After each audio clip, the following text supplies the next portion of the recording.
All right, buckle up, kids. We're going for another ride. This week's topic is, why am I losing so many fish on my plopper? Well, the short and sweet of it is, most of the time, these fish are just slapping at it. They're not actually coming up and trying to engulf the bait. They're actually coming up, slapping it. This rear hook, it's just free floating. We know whenever you're reeling it, that hook's back here dangling around, but when they come up and slap at it, it's moving around. There's nothing actually stiff enough to actually, when they slap into it, to actually hook them and all. Also, this is a Berkley CHOPPO. It's the 105 series. They come with Berkley Fusion hooks, which are very tacky hooks. I mean, I wouldn't be opposed to using them. But what I do is I grab these Gamagotsus. It's a 1/0 hook. I've went up one size in hooks. This is the short shank. It's got an EWG bend on it. I'm going to grab you one right here. It's more of an O'Shaughnessy style bend on it.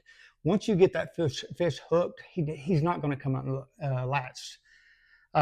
It's heavy duty. Again, once they hit in a tournament situation, you're usually just grinding, trying to get that fish back to the boat and all that. You will not bend these hooks out. Absolutely. I have yet to bend them out and all. Now, the Berkley Fusion hooks, yes, I have bent those before. They're a lighter wire hook. Doesn't take much pressure to actually set the hook on these. But again, the EWG by Gamagotsu 1/0 is 100%. What I've done, if you notice, that hook is sticking straight out of the back. It's like a gaff. It ain't going anywhere. I took some heat shrink tubing. There's my shank of the hook. Slide it on over the top. Obviously that hook's going to be off. Go ahead and attach it to your split ring. Once it's attached, slide the heat shrink tubing up there. Shrink it down. Voila. There you go. Perfect. Now you have a gaff. So when they slap at it, or if they engulf it, you're getting a hook in them. And anyhow, all right, what I fish it with. The rod is important. This is a very inexpensive, it's a buku. It's made by Falcon Rods. It's a 7-foot medium heavy.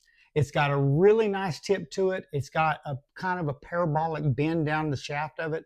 So whenever you, on say a 50-yard cast, whenever one hits it, you can lean into him, sink the hooks in him, and now it allows you to fight it. The parabolic allows you to fight him back. If he gets to the boat and makes a surge, the rod will bend and allow the hooks not to pull out or whatsoever.